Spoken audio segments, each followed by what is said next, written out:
I came to the bank to close an old account I hadn't used for 15 years, but the manager looked at the screen and asked, "Are you sure you want to close it?" He showed me the balance. $81 million. I had never seen that kind of money when I found out the truth. Good day, dear listeners. It's Diana again. I'm glad you're here with me. Please subscribe to my channel and like this video, and also let me know in the comments which city you're listening from. That way I can see how far my story has traveled. My name is Sarah Mitchell, and for most of my life I was the kind of woman nobody looked at twice.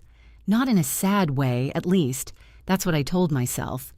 I was 44 years old, a reference librarian at the Westbrook Public Library in a mid-sized Ohio town where nothing much happened and everyone more or less liked it that way. I drove a 10-year-old Honda Civic, owned a small ranch house with a leaky faucet I kept meaning to fix, and spent my Friday evenings grading reading comprehension worksheets for the after-school literacy program I'd run for the past 8 years. I liked quiet. I liked order. I liked knowing exactly what each day would bring. My father, Harold Mitchell, had died 14 months earlier. He was 79, a retired postal worker from Columbus, a man of plain tastes and few words who had spent his entire life appearing to be absolutely unremarkable. My mother had passed when I was 11. After that, it was just the three of us. Dad, me, and my brother Daniel, who was 4 years older and had always, in ways both large and small, made sure I knew it. Daniel and I were not close. We hadn't been for years. After Dad's death, the distance between us calcified into something permanent. He'd handled the estate. Dad had named him executor, a decision that had surprised me at the time, though I hadn't pushed back. Daniel was efficient, businesslike. He itemized everything, distributed what there was to distribute, and within 3 months had wrapped up Harold Mitchell's life into a manila folder and filed it away. The inheritance was modest, a small savings account, a used truck, and the Columbus house, which sold for less than expected. Daniel and I split everything evenly, quietly, and without warmth. I signed what I was asked to sign. I did not ask many questions. That was my first mistake. The tipping point came not from anything dramatic. It came from a drawer. 6 weeks after the estate was settled, I was cleaning out a box of my father's papers that Daniel had shipped to me. Mostly old utility bills, Christmas cards, a few photographs. At the very bottom, I found a small envelope unsealed with my name written on it in my father's handwriting. Inside was a deposit slip, an account number, the name of a bank, First Meridian Trust, and a branch address in Columbus. There was no note, no explanation, just the slip, folded in thirds, as if he'd meant to send it and then forgot, or as if he'd meant to tell me something and hadn't found the words. I stared at it for a long time. I thought about calling Daniel. I put my phone down before I dialed. Something in me, some quiet, instinctive caution I couldn't quite explain, said to wait, to say nothing, to find out what it was first. For reasons I still can't entirely articulate, I didn't look into the account right away. Life intervened. There was a staffing crisis at the library, then a plumbing problem that turned out to be more serious than the faucet, then a head cold that leveled me for 2 weeks. I put the deposit slip in my desk drawer and told myself I'd deal with it soon. 15 months passed. It was a Tuesday in March when I finally drove to Columbus. I'd taken the day off, told no one where I was going, and walked into the First Meridian Trust branch on Morse Road at 10:15 in the morning. The branch was quiet, beige carpet, low hum of fluorescent lights. A manager named Mr. Kevin Okafor met me at his desk, a compact, careful man in his early 50s with reading glasses pushed up onto his forehead. I explained the situation. I showed him the deposit slip, my ID, my father's death certificate, and the estate documents showing I was Harold Mitchell's legal heir. I told him I assumed the account had been dormant for years and that I simply wanted to close it and claim whatever small balance remained. Mr. Okafor typed for a moment. Then he stopped typing. He looked at his screen, then at me, then at his screen again. He took his reading glasses down from his forehead and put them on, as though he needed to be sure. "Ms. Mitchell," he said carefully, "are you certain you want to close this account?" "Yes," I said. "Is there a problem?" He turned the monitor toward me without another word. The number on the screen had 8 digits before the decimal point. $81,340,892.17. I remember the exact sound the air conditioner made in that moment. I remember the pen on his desk and the small framed photo of his children and the way the afternoon light came through the blinds in long, pale stripes. I remember all of that because my brain needed somewhere to go. It needed something ordinary to hold on to while the world I thought I understood quietly split in two. "That can't be right," I said. Mr. Okafor folded his hands on the desk. "It's right," he said, "and there's a letter. Your father left instructions that it was to be given to you in the event that you came to close the account." He slid a sealed envelope across the desk. My father's handwriting. My name. My hands were not steady when I picked it up. I didn't open the letter in the bank. I thanked Mr. Okafor, asked him to please freeze any activity on the account pending my decision, and walked out into the parking lot. I sat in my Honda for 40 minutes before I started the engine. I didn't cry. I didn't feel joy. I felt the particular weightless vertigo of someone who has just stepped onto a bridge and realized it is made of glass. I drove to a coffee shop 3 blocks away, ordered something I never touched, and opened the envelope at a corner table near the window. My father had not been a man of many words, but what he wrote to me filled 4 pages in his small, deliberate hand, the short version of a long truth. Harold Mitchell had not been a retired postal worker. He had been a postal worker. That part was true. But in his late 30s, using a modest inheritance from his own father, he'd quietly begun buying parcels of land in rural Ohio. Nothing dramatic, nothing that attracted attention. A few acres here, an easement there.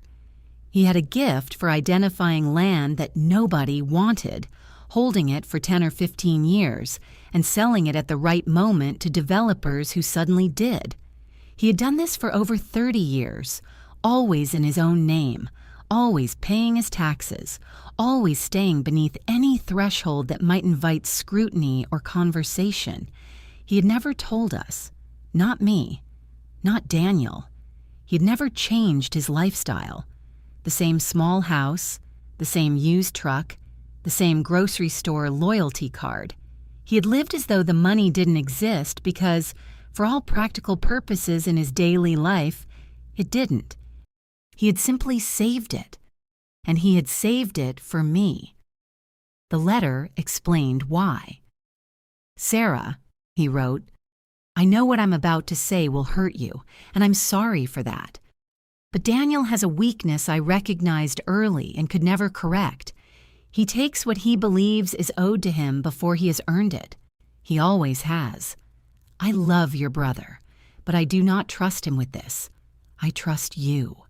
I have always trusted you. This account has been in your name since you were 26 years old. Everything in it is yours. Please do not tell him. Not yet. Get yourself a good lawyer first, a quiet one." There was more. Account details, the name of a Columbus attorney named Gerald Pratt who had helped my father structure the transfers, instructions about tax filings. But those 4 words stopped me cold. Not yet.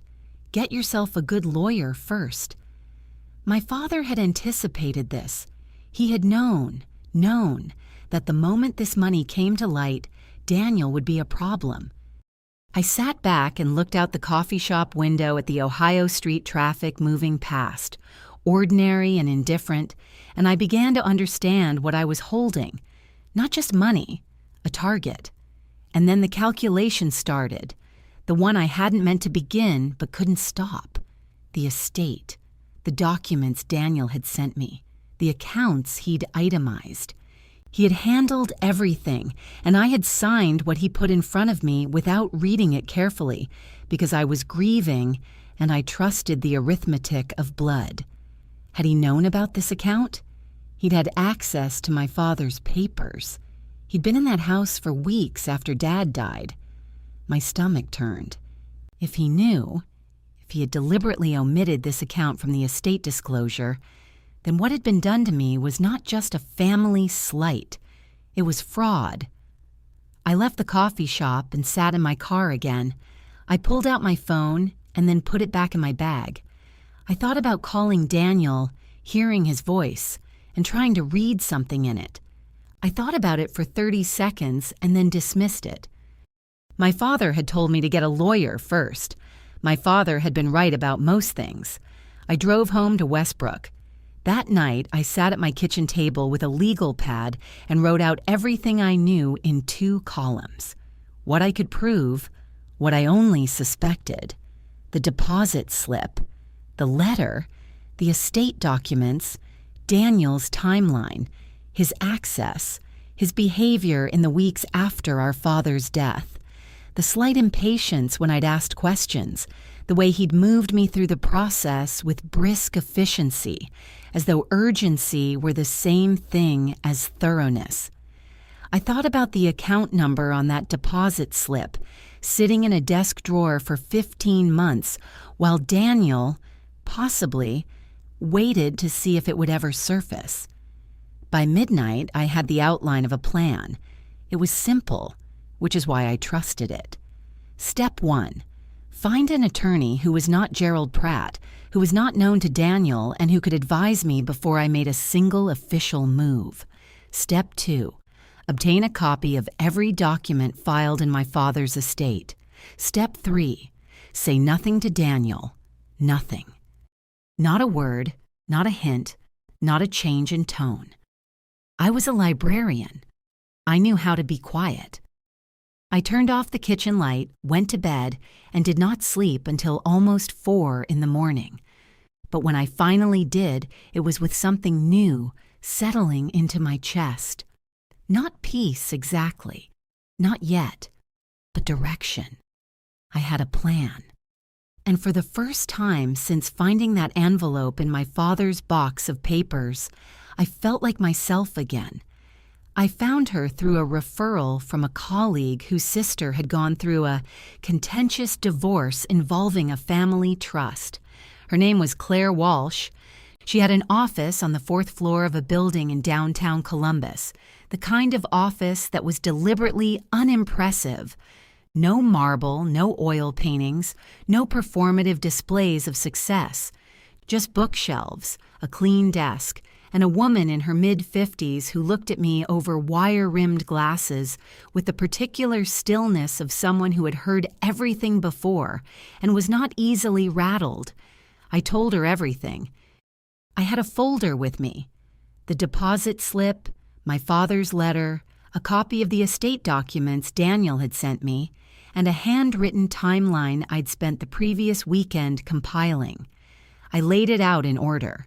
She read without interrupting. When she finished, she set the folder down and was quiet for a moment. "Did your brother ever mention this account?" she asked. "No," I said, "not once." "Did your father's will reference it?" "No, the will was very general. It left his personal property and any remaining financial accounts to be divided equally between Daniel and me, pending estate settlement." Claire picked up the estate documents again and ran her finger down the page. "This inventory of accounts," she said, It lists 2 checking accounts and 1 savings account at Ohio Federal Bank. She looked up. That's all. That's all he sent me, I said. He was the executor. Yes? She nodded slowly. Ms. Mitchell, as executor, your brother had a legal fiduciary duty to identify and disclose all assets belonging to your father's estate.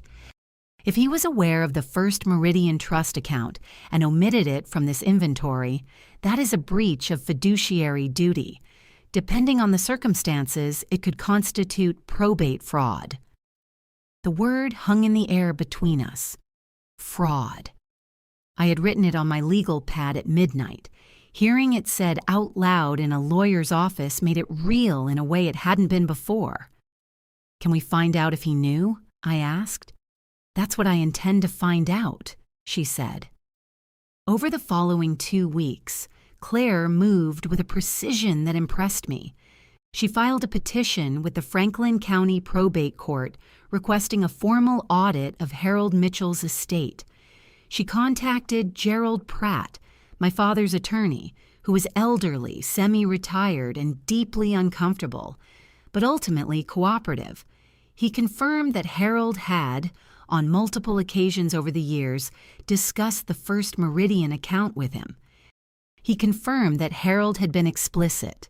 The account was in Sarah's name, was not subject to the standard estate process, and had been legally structured as a beneficiary account that transferred directly to me upon Harold's death, bypassing probate entirely, which meant it had never needed to be in the estate inventory, which meant Daniel may not have committed probate fraud at all, because the account was never technically part of the probate estate.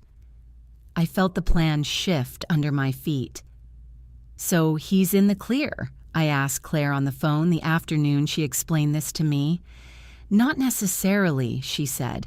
The question is what he knew and what he did with that knowledge. The account bypasses probate legally. But if he found documentation of its existence in your father's papers, knew it was a beneficiary account in your name, and said nothing to you, that's still a deeply problematic act, even if it's not criminal probate fraud. So I need to prove he knew. Yes, she said, and I think I may already have it. She told me about Gerald Pratt's files. 2 days before Harold died, he'd had a phone call. Gerald Pratt had a note of it, logged in his case file. Harold had called to ask him a question, whether Gerald had heard from Daniel recently. Pratt had said no. Harold had then said, and Pratt had written this down in his notes at the time. Good. Let's make sure he doesn't. It was thin. It was not a confession, but it was the first thread. The confirmation came 10 days later when the probate court audit, which Daniel had not been told was coming, requested a full accounting from him as executor.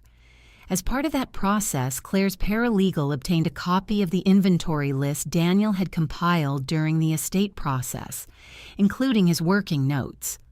On page 7 of his handwritten notes, written in Daniel's own hand and then crossed out with a single horizontal line, were the words, First Meridian, Sarah's name, check with Pratt Re status. He had written it, and then he had crossed it out. He had known. I sat in Claire's office when she showed me the photocopy, and I felt something very cold move through me. Not anger, not quite. Something more final than anger. The recognition that the person you hoped wasn't what you feared they might be has confirmed, in their own handwriting, that they are exactly that. My brother had known about $81 million sitting in an account in my name, and he had crossed it out of his notes and said nothing. What does this mean? I asked. It means, Claire said, that we have a case, not for probate fraud because the account was never in the estate, but your brother had a duty as executor to inform you of any asset he discovered in your name, particularly one of this magnitude.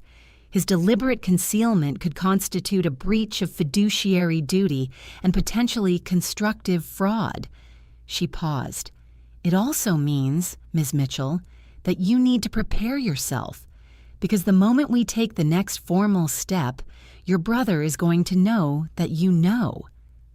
I thought about Daniel, his efficiency, his impatience, his absolute certainty, all our lives, that things should arrange themselves in his favor. Good, I said. I meant it. Claire filed the civil complaint on a Thursday morning. By Thursday afternoon, Daniel had called me 4 times. I didn't answer. I had already decided I wouldn't. Not until I was ready. Not until Claire had advised me on what to say and what not to. I let the calls go to voicemail. The first 2 were calm, his voice carrying that familiar tone of controlled impatience, as if he were dealing with a scheduling problem rather than a legal filing. The third was less calm. The fourth, I listened to it twice, had a particular quality I recognized from childhood, the quality Daniel's voice got when something was happening that he had not authorized. He knew. The next morning, I was in my kitchen when a car I didn't recognize pulled into my driveway. Daniel got out of the passenger side. His wife, Patricia, was driving. She did not get out of the car. I watched them from the window for a moment before I opened the door. Daniel looked older than I remembered. He was 51, but standing at the end of my driveway in the gray March light, he looked closer to 60. He was still handsome, still carried himself with that particular uprightness that had always looked to me like confidence and had, somewhere along the way, revealed itself to be something harder. He was wearing a gray jacket. He had his hands in his pockets. "You didn't have to do this," he said before I'd fully opened the door. "Come inside," I said. "I don't need to come inside. I need you to withdraw the complaint." I looked at him. No. Something moved across his face. "Sarah, you don't understand what you're doing." "I understand exactly what I'm doing." "This is a family matter." His voice was very controlled, but I had known that voice for 4 decades, and I could hear the pressure behind it. "You're making it a public matter. You're filing legal complaints. You're going to create a scandal that damages both of us. And for what? A clerical oversight?" "Crossing out a note isn't a clerical oversight, Daniel." The silence that followed was brief and absolute. He recovered quickly. I'll give him that. His expression smoothed over and he took a breath. "I don't know what you think you found, but I know what I found," I said. "So does my attorney, and so does Gerald Pratt." He went still. "Gerald is retired," he said carefully. "He's an old man." "He keeps very thorough notes," I said. For a long moment, we looked at each other across my doorstep. Patricia was watching from the car. I could see her face through the windshield, pale, very carefully arranged into neutrality. "You're making a mistake," Daniel said finally. His voice had dropped. It was quieter now, more personal. "You've always been too trusting, too naive. People are going to come after that money, Sarah. Lawyers, advisors, con artists. Everyone is going to want a piece of you. You think I'm your enemy? I'm the only person who's looked out for you your whole life." "That's not how I remember it," I said. "Withdraw the complaint." He said it quietly, but there was nothing quiet about it. "No," I said. "And if you contact me again without going through Claire Walsh's office, I'll document it and provide it to the court." He stared at me. I met his eyes. I was afraid. I won't pretend otherwise. I was afraid in the way you are afraid of something you've known your whole life. But I did not look away. He turned and walked back to the car. Patricia pulled out of the driveway without looking at me. I closed the door. I stood in my hallway for a few minutes, pressing my back against the wall. Then I called Claire and told her everything, word for word. "Document it," she said. "Write it all down tonight with the time, the words, everything. This could matter." Over the next 10 days, there were 2 phone calls from a number I didn't recognize. I later found out they were from a man named Ron Garrett, a civil attorney who represented Daniel. Both calls suggested that a quiet settlement, without public litigation, might be in everyone's best interest. I forwarded both voicemails to Claire and did not respond. Then, on the 11th day, silence. Claire called to tell me Daniel's attorney had asked for a 30-day continuance. "Standard procedure," she said. He was buying time to assess his position. I took that week to breathe. I drove to Lake Erie. I stayed in a small motel in Huron for 4 days, walked along the shoreline in the cold, ate at a diner every morning, and read novels I hadn't touched in years. I didn't call anyone. I watched the water, and I let myself be still. I needed it, because I knew, I had always known, that this was not over. The offer arrived by certified mail on the first Tuesday after I returned from Huron. It was formal, printed on letterhead from Ron Garrett's law firm. In clean legal language, it proposed a settlement. Daniel would make no further claim to any portion of the First Meridian Trust account. In exchange, I would withdraw the civil complaint, agree to a non-disclosure clause covering all matters related to our father's estate, and accept a one-time payment of $2 million, described, with remarkable composure, as compensation for any perceived inconvenience during the estate settlement process. I read it twice. Then I set it on my kitchen counter and went to make coffee. $2 million. The number was large enough that I understood it was meant to feel definitive, to feel like winning.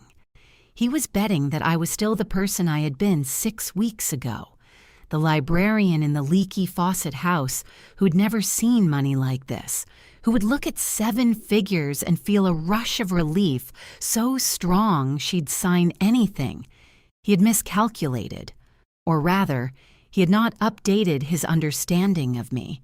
He was still operating from the version of Sarah Mitchell he had always known, the younger sister, the quiet one, the one who signed what she was given. He did not yet understand that that person had been sitting with this situation for weeks, had been sleeping on it and reading about it and walking beside a cold lake thinking it through, and had arrived somewhere else entirely. I called Claire that afternoon. "Interesting," she said when I read her the terms. "He wants me to sign a non-disclosure," I said. "He wants to bury this." "Of course he does." She was quiet for a moment. "Sarah, let me be transparent with you about where we stand. His legal exposure is real but not absolute. Proving what he knew and when he knew it, and proving that his silence caused you quantifiable harm, that's a harder case than it might appear. Juries are unpredictable. A settlement is always an option. $2 million is not nothing." "No," I said. "It's not nothing, but it's also not the point." "What is the point?" she asked, not challenging me, genuinely asking. I thought about it. He looked me in the eye at my father's funeral and said he'd taken care of everything. He looked at me and said it, knowing he'd crossed something out in his notes. He had 15 months to tell me. 15 months, Claire. He chose, every single day, not to. She was quiet. "The money is mine," I said. "All of it. My father left it to me. And I'm not going to sign a piece of paper that makes what Daniel did disappear so that he can keep his reputation and sleep comfortably. That's not the settlement I'm interested in." "All right," she said. "Then we decline and we push forward." What I needed after that conversation, what I hadn't known I needed until I had it, was to tell someone. I'd been keeping this entirely to myself, partly by instinct, partly by my father's instruction, partly because I didn't know how to say it. How do you explain to someone that you drove to a bank to close an old account and found $81 million and an entire secret history of the man who raised you? It sounded, even in my own head, like something that happened to other people in other kinds of stories. I told my friend Margaret. Margaret Osei had been my closest friend for 20 years. We'd met through the library back when she was a graduate student who used to come in to study for her education degree and always returned her books exactly on time. She was 50 now, a high school principal, a person of extraordinary steadiness who had talked me through my mother's death anniversary every year with the patience of someone who understood grief from the inside. I drove to her house on a Saturday and sat in her kitchen and told her everything. She listened without interrupting. When I finished, she was quiet for a moment. Then she said, "Your father knew, didn't he? That's why he wrote that letter the way he did. He knew Daniel would try." "Yes," I said. "I think he did." She reached across the table and put her hand over mine. "Then you do what your father asked you to do," she said. "You finish it." It sounds simple. It was simple. But I cannot overstate what it meant to have someone look at me across a kitchen table and say, "You do what your father asked you to do," to have the full weight of another person's belief behind you. I drove home that evening with something I hadn't had in weeks, a feeling that I was not alone in this. Margaret knew. Claire was with me. My father had left me a road map. I was ready. They came on a Sunday afternoon, which I later understood was deliberate.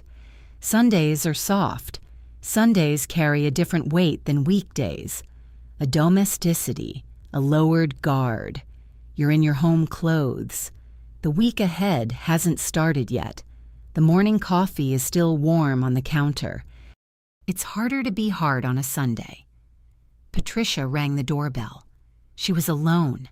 She was carrying a casserole dish covered in carefully smoothed aluminum foil. I stood in the doorway and looked at her for a moment. Patricia was 53, elegant in the way that comes from sustained effort, with highlighted hair and the kind of careful composure that served her well in her career as a hospital administrator. She and Daniel had been married for 22 years. I had never fully trusted her, but I had never had concrete reason not to until now. "I know you didn't expect me," she said. "I made the chicken and rice thing you used to like. I thought we should talk. Just us, without the lawyers between us." She looked very convincingly like a woman trying to save something. I let her in, not because I believed her, but because I wanted to hear what had been scripted. She set the casserole on my counter and sat down at the kitchen table with the ease of someone who had been in this house before, in easier times. She folded her hands. She looked at me with something that resembled pain. "Daniel is devastated," she said. "I need you to know that. Whatever happened with those notes, and I believe him when he says he wasn't sure what that account was, Sarah. I truly believe him. He is your brother, and he is in agony over this." I said nothing. I kept my hands around my coffee mug and waited. She continued, "We're not your enemies. We never have been. We're your family. And this, all of this, the court filings, the attorneys, it's tearing everything apart. Everything your father worked for, everything he would have wanted preserved between us." She paused. "Your father would not have wanted this." There it was, the center of it. She was going to use my father. "My father," I said, "wrote me a 4-page letter explaining exactly why he arranged things the way he did." "Letters can be misinterpreted," she said gently. "This one was very clear." "Sarah." She changed tones, still gentle but with something beneath it now, a pressure that hadn't been there before. Think about what this looks like publicly. A family dispute over an estate, accusations of fraud. It's going to be in the local papers. People talk. Your reputation at the library, the program you run, the kids who depend on you. She paused. You've worked so hard to build that life. 20 years of quiet, steady work. That means something. People remember. Your reputation. The phrase landed exactly the way she intended it to, like a hand closing around something delicate. She was not threatening me, technically. She was reminding me of what I had to lose. It was the same pressure Daniel had applied from my driveway, now translated into softer, more domestic language. The same demand wearing a different coat. I thought of something my father had written near the end of his letter. Patricia manages appearances. She is very good at it. Be careful with her. I looked at her across the table. Patricia, I said, I'd like you to leave. She blinked. A real blink. She hadn't expected it this quickly. I'm only asking you to think about... I have thought about it. My attorney advised me not to communicate with Daniel or with you outside of official channels, and I should have followed that advice before I let you in. Please leave. She stood. The warmth drained from her face with the speed of someone who no longer needed it. What had been arranged there simply stopped. You're going to regret this, she said. It was quiet. It was not a question. That may be, I said, but I'll regret it on my own terms. She picked up the casserole dish, taking it with her, I noticed, as if she'd never intended it as a gift, and walked to the door. She stopped with her hand on the frame and turned back slightly. Daniel has resources you haven't thought about, she said. People who owe him things. Connections in this county. He's been in business here for 20 years, Sarah. He knows people in local government, in development, in finance. You've been a librarian your whole life. You don't know how the world actually works. Then she left. I locked the door. I stood in my hallway with my arms crossed over my chest, and I felt it. The fear, cold and specific, moving up through me like water rising. She had wanted to plan it, and she had succeeded because she wasn't entirely wrong. Daniel did have connections I couldn't fully map. I had lived quietly. There were things I hadn't had occasion to learn about how power moved in a county like this one. But the fear, and this is what I did not expect, did not hollow me out. It moved through me and left something denser behind it. Each threat they'd made, each pressure point they'd tried, each performance of concern that concealed a demand, all of it had added, brick by brick, to something solid inside me, something that had my father's handwriting on it. I called Claire first thing Monday morning and told her about the visit, word for word. Excellent, she said. Document every word. Write it all down today. Exact quotes, timing, everything you remember. This is exactly what we needed. The hearing was scheduled for a Wednesday in early May. Franklin County Probate Court, Room 3B. Plain wood benches, the smell of institutional coffee, fluorescent lights that gave everyone in the room the same flat, unforgiving pallor. A judge named Honorable Diane Walters, who had, Claire told me on the drive over, a reputation for particular impatience with people who wasted her time and a gift for identifying very quickly when someone in her courtroom was not being forthcoming. I dressed carefully that morning, not formally, not performatively, just with care. A navy blazer I'd owned for 10 years, pressed the night before. My mother's pearl earrings, small and quiet. Low heels I could walk in without thinking about them. I wanted to look like exactly what I was, a woman who had not invented herself for this occasion, who had not borrowed anything from it, who would be the same person walking out as she was walking in. Claire met me in the hallway outside room 3B at 8:45. She was in charcoal gray, her reading glasses already on, a leather folder under one arm. She looked at me once and nodded, the way people nod when they don't need to say anything. Daniel and Patricia sat at the opposing table with Ron Garrett, who was everything his letterhead suggested: polished, self-assured, carrying the particular ease of a man who had prevailed in many rooms like this one and saw no structural reason this room should be different.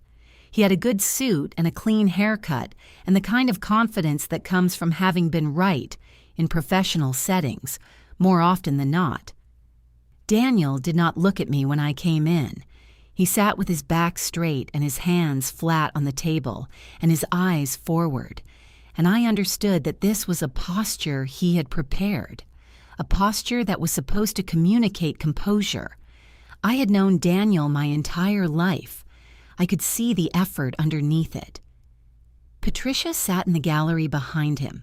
She was wearing a dark blazer and her hair was precisely as it always was. Her face was an arrangement, not blank, not emotional, simply arranged. She did not look at me either. The proceeding began with Ron Garrett's argument, which was structured and practiced and delivered with the smooth confidence of a man who had rehearsed it until it sounded unrehearsed. The first Meridian account had been a beneficiary account, legally separate from the probate estate, and therefore Daniel had borne no fiduciary obligation to disclose or report it. His client had, at most, noted its potential existence in personal working notes and had ultimately made a reasonable determination, a reasonable, defensible, good faith determination, that it fell entirely outside the scope of his executor duties. There was no fraud. There was no breach of duty. There was a family disagreement, inflamed by a sibling relationship with long-standing tensions, over a legal instrument that had always been unambiguous in its beneficiary designation. He said the word reasonable 4 times. I counted. It was a good argument. I won't pretend otherwise. Then Claire spoke. She did not argue about what Daniel had been legally required to do. She did not fight Garrett on the technical terrain he had chosen. Instead, she argued about what Daniel had actually done, the specific, documented chronological record of his actions and his choices. She entered into evidence Gerald Pratt's case notes, meticulously kept over years of conversations with Harold Mitchell about the first Meridian account. Notes that documented Harold's explicit, repeated intention that Sarah be informed of the account upon his death. Notes that recorded the phone call 2 days before Harold died, and Harold's specific words, "Good. Let's make sure he doesn't." She entered Daniel's handwritten estate working notes with page 7 open on the exhibit screen. The crossed-out line, legible and unambiguous in Daniel's own handwriting. The court saw it. Judge Walters read it without expression. And then Claire entered something I had not known she had, an email. 4 months after Harold's death, Daniel had written to a financial advisor named Kevin Shea, who worked at a small investment firm in Columbus. The email requested a consultation about a dormant beneficiary account held at First Meridian Trust, belonging to a family member who was unlikely to become aware of it in the near term. He had asked, specifically and in writing, about the legal process for challenging a beneficiary designation on the grounds of the original account holder's diminished mental competency. He'd been trying to contest my father's mental state, retroactively, quietly, to have the beneficiary designation overturned and the funds folded into the estate, from which, as co-heir, he stood to inherit half. He had never filed the challenge. Perhaps he'd been advised the grounds were too thin. Perhaps he'd decided to wait and see whether I would ever surface the account on my own. Perhaps he'd pursued another angle entirely. But he had tried, in writing, using his own email address, to reroute $81 million away from me. And he had done all of this while telling me nothing. The room was very quiet when Claire finished presenting the email. Judge Walters read it. She read it a second time. Then she set it down and looked at Daniel over the top of her glasses with the particular quality of attention that Walters was apparently known for. Not hostile, not theatrical, simply absolute. "Mr. Mitchell," she said, "would you like to explain this correspondence?" Garrett leaned immediately toward Daniel and placed a hand on his arm, speaking low and fast. Daniel's jaw moved. Something shifted in his posture, the careful uprightness he'd maintained all morning developing, very slightly, a crack. "My client," Garrett began. "I'm asking your client," the judge said. Her tone had not changed. She did not raise her voice. She simply continued to look at Daniel. Daniel opened his mouth. He said that the email had been exploratory, preliminary, a hypothetical inquiry made at a moment of confusion about the account's legal status.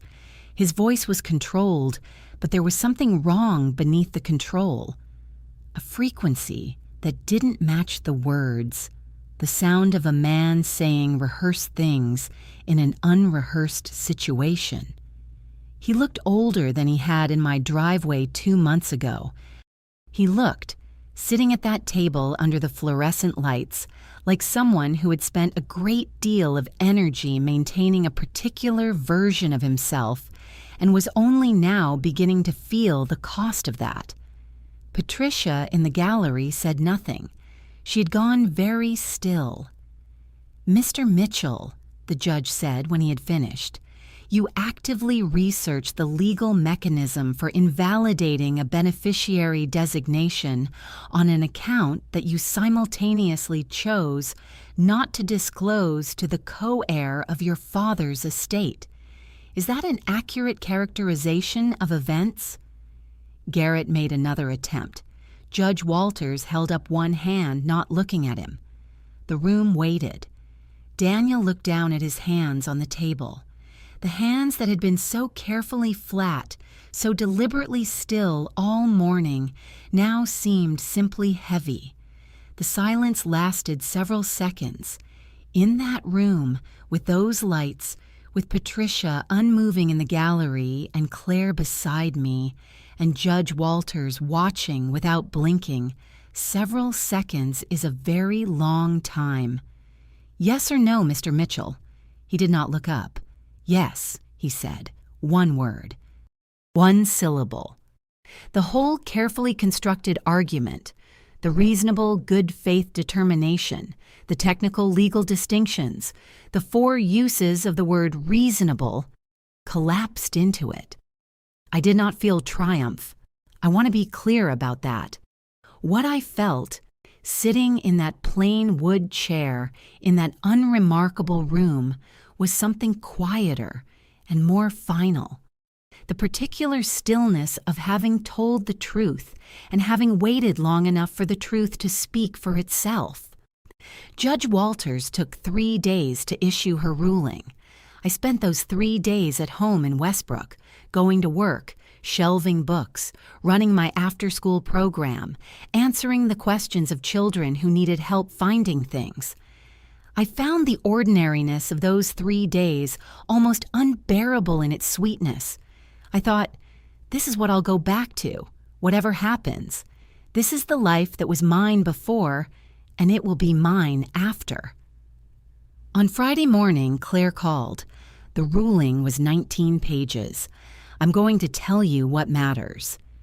Judge Walters found that Daniel Mitchell had breached his fiduciary duty as executor of Harold Mitchell's estate by deliberately concealing his knowledge of the First Meridian Trust account from the beneficiary, me, with the intent to impede my access to and awareness of that asset.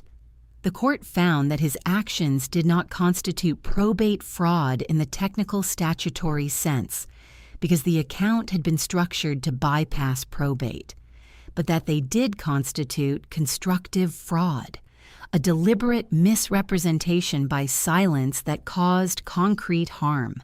The court ordered Daniel to pay me $1.4 million in damages, a figure calculated as the estimated financial benefit he would have derived had he successfully invalidated the beneficiary designation and folded the account into the estate, from which he stood to inherit half. He was removed from any remaining executor duties.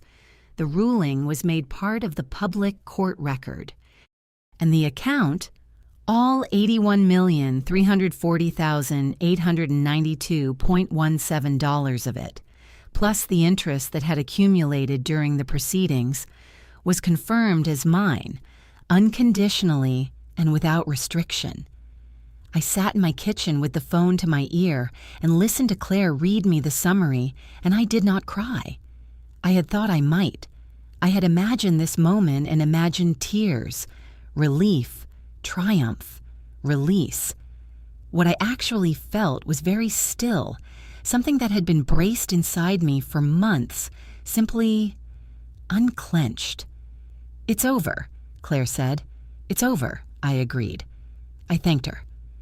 We talked for a few more minutes about the practical steps, transferring the account to a new institution, tax filings, the damage payment timeline. Then I hung up and sat alone in my kitchen for a while, with my mother's pearl earrings still in from the hearing, and the afternoon light coming through the window, and the particular silence of a house where no one is about to knock on the door and demand something. Daniel did not call. He did not write. His attorney sent a formal notice acknowledging the ruling and providing a payment schedule for the damages. I suspect Daniel sat down with Patricia in their house and had a conversation that neither of them have ever fully described to anyone, and never will. I hired a financial advisor, a woman named Teresa Chung, recommended by Claire, known for working with clients who came into sudden significant wealth and needed to be talked down from the ceiling rather than talked up. We spent several months building a structure, a trust, a modest investment portfolio, a foundation in my father's name that funded adult literacy programs in Ohio. I did not quit my job, not immediately. I took a leave of absence first, 6 months. I needed to find out who I was when I wasn't being a librarian on a budget before I made any permanent decisions. It turned out I was still mostly that person, which came as a relief. At the end of the 6 months, I went back. I negotiated to go part-time, 4 days a week, which allowed me to expand the after-school program considerably. I hired 2 additional staff. We opened a second location. My father's money built things for children who needed them. That felt right. That felt like the truest possible use of it. 2 years passed. I moved. Not far. I stayed in Ohio because Ohio is home, and home is not a thing you abandon just because you can afford to. But I bought a house in a small river town 40 minutes from Westbrook. It had a porch that faced the water and a garden that had been neglected for years and needed someone willing to start over with it. I was willing. I planted things that first spring with the particular pleasure of someone who has never had the time or space to garden properly. Tomatoes, dahlias, a row of lavender along the back fence. I was bad at it at first, but I kept at it, and by the second summer the garden was real and it was mine. Margaret came for weekends. We cooked and sat on the porch and talked about everything and nothing. She was working on a school reform proposal she wanted to pilot in Columbus, and I was quietly funding the research phase, though she had not yet agreed to let me do so officially. We were negotiating. We always negotiated. I traveled for the first time in my adult life, not extravagantly, but purposefully. I went to Iceland in the spring and stood at the edge of a geothermal field and felt very small in a way that was entirely comfortable. I went to Portugal in the fall and walked along the coast and ate things I couldn't name and was not in a hurry. I thought about my father often, about him walking into First Meridian Trust decades ago with his quiet plan, building something invisible and patient, acre by acre, year by year, never telling a soul. The man with the small house and the used truck and the grocery store loyalty card. The money had never been who he was. It was something he'd made, carefully, for a reason. I was the reason. The Harold Mitchell Literacy Foundation held its first annual dinner in Columbus 18 months after I established it. We funded 37 adult literacy programs across the state that year. My father's name was on the door. As for Daniel and Patricia, I heard things, as you do, when you share a family tree with people you no longer speak to. The $1.4 million in damages had not been a comfortable payment. Daniel had invested heavily in a commercial real estate venture that performed, by all accounts, catastrophically. The details reached me in fragments. A project in Cincinnati that had gone badly over budget, a lender who was no longer patient, a partnership dissolved badly. By the second year after the ruling, Daniel and Patricia had sold their house and moved into a rental apartment in a suburb I didn't know. Patricia's name disappeared from the hospital committee websites where she'd maintained a visible civic presence for years. I did not feel triumph when I heard these things. I felt something more complex, a kind of sad clarity, the recognition that people who organize their lives around acquiring what they don't have tend to be very bad at keeping what they do. Daniel had spent decades positioning himself as the competent one, the capable one. In the end, the one thing he hadn't managed was himself. He called me once, about 18 months after the ruling. I picked up because I was in the garden and not thinking, and for a second I just heard his voice, my brother's voice, the one I'd known since before I could read. And I held the phone. "I'm sorry," he said, and then he said nothing else. "I know," I said, and I hung up. I don't know if he meant it. I don't know if it matters. What I know is that it was not enough, and also that receiving it, those two words, that bare minimum, was something I hadn't expected to need and, unexpectedly, did. I went back to my garden. The afternoon was quiet in the way that only a place that is genuinely yours can be quiet. Not empty, but full of the right kind of nothing. The river caught the light through the trees at the end of the yard. The lavender was coming in beautifully.